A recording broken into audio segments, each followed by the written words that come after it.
In March 1976, while I was praying at home, I had a visit from the Lord Jesus Christ. I had been praying in the Spirit for days when all at once I felt the very presence of God. His power and His glory filled the house. A brilliant light illuminated the room where I was praying, and a sweet and wonderful feeling came over me. Lights flowed in billows, rolling and folding into one another and rolling over and out of each other. It was a spectacular sight. And then the voice of the Lord began to speak to me.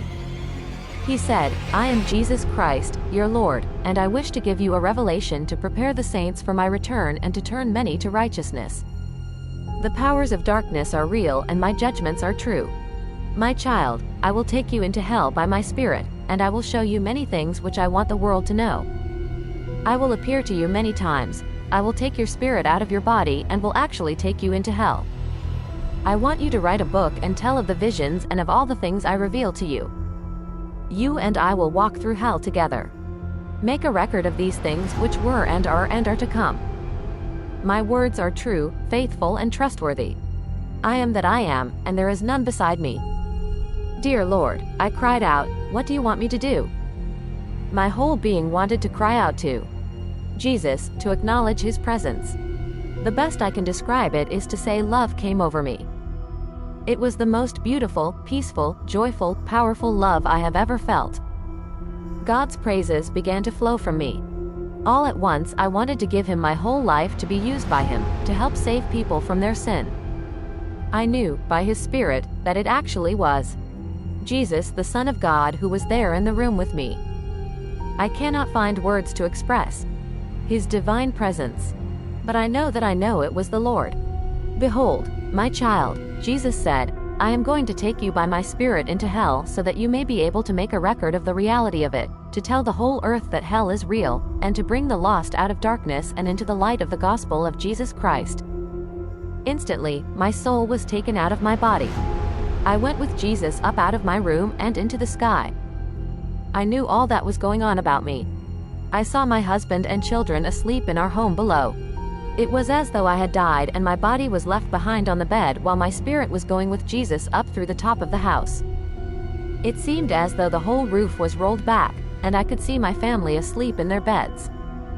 I felt the touch of Jesus as He said, "Fear not. They will be safe." He knew my thoughts. I will try to the best of my ability to tell you step by step what I saw and felt. Some of the things I did not understand.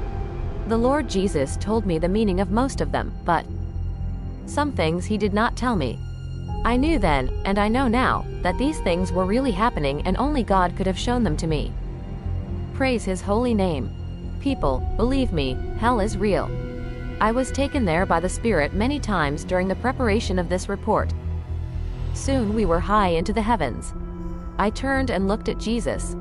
He was full of glory and power, and such peace flowed from Him. He took my hand and said, "I love you. Fear not, for I am with you."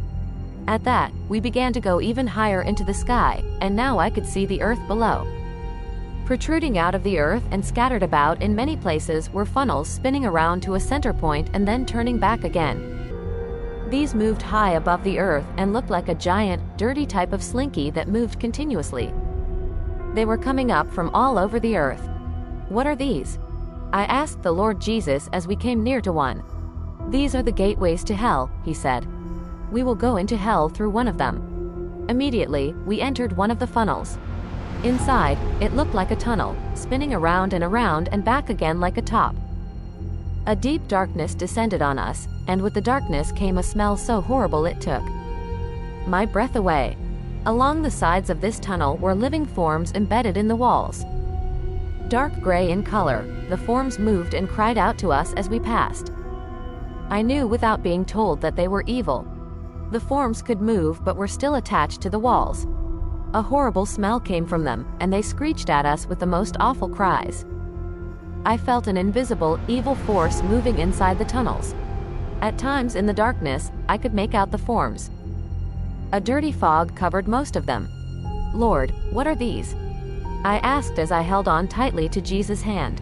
He said, "These are evil spirits ready to be spewed out on the earth when Satan gives the orders." As we were going down inside the tunnel, the evil forms laughed and called out to us. They tried to touch us, but could not because of the power of Jesus. The very air was polluted and dirty, and only the presence of Jesus kept me from screaming at the sheer horror. Oh, yes, I had all my senses. I could hear, smell, see, feel, and even taste the evil in this place. If anything, my senses had become more sensitive, and the odor and filth almost made me sick. Screams filled the air as we came near the base of the tunnel. Piercing cries came up the dark tunnel to meet us. Sounds of all sorts filled the air. I could feel fear, death, and sin all around me. The worst odor I have ever smelled filled the air. It was the smell of decaying flesh, and it seemed to be coming from every direction. Never on earth had I felt such evil or heard such cries of despair. Soon I would find that these were the cries of the dead and that hell was filled with their wails. I felt a gust of evil wind and a small suction force ahead of us. Lights like lightning or strobe flashes penetrated the black darkness and threw gray shadows on the walls. I could barely make out the form of something in front of me.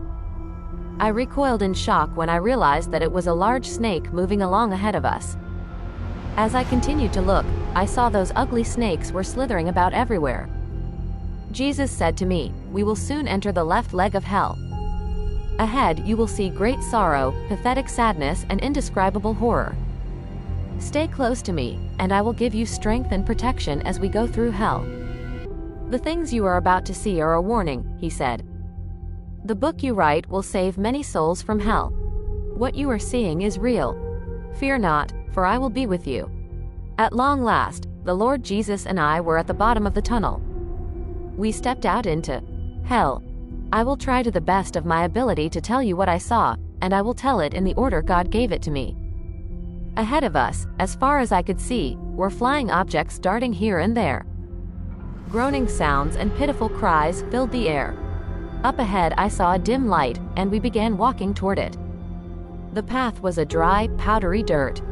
We were soon at the entrance to a small dark tunnel. Some things I cannot put on paper, they were too awful to describe. The fear in hell could be tasted, and I knew if I had not been with Jesus I would not make it back. In the writing of this, some of the things I saw I do not understand, but the Lord knows all things, and He helped me understand most of what I saw. Let me warn you, don't go to that place. It is a horrid place of torments, excruciating pain, and eternal sorrow. Your soul will always be alive. The soul lives forever. It is the real you, and your soul will go to either heaven or hell. To those of you who think that hell is here on earth, well, you are right, it is. Hell is in the center of the earth, and there are souls in torment there.